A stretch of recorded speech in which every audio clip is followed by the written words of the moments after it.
Казвам се Христо Кирилов. Занимавам се с дърворезба от около 20 години.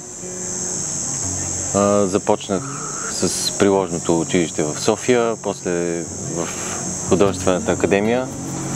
Много държах да бъда дърворезба, защото това е моя материал. Има всичко в дървото. То ми говори и аз го слушам.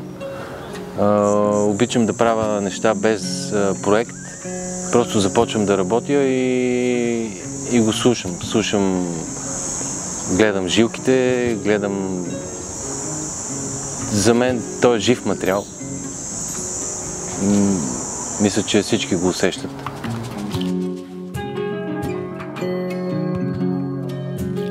За мен шаренето за друга е сбъдната мечта.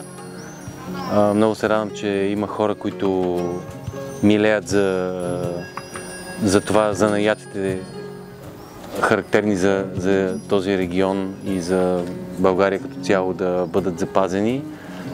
Надявам се да успея да предам нещата, които знам. И знам, че всички колеги, които участват в това нещо, искат същото. И се надявам да успеем. Аз ще дам всичко от себе си и това да се случи.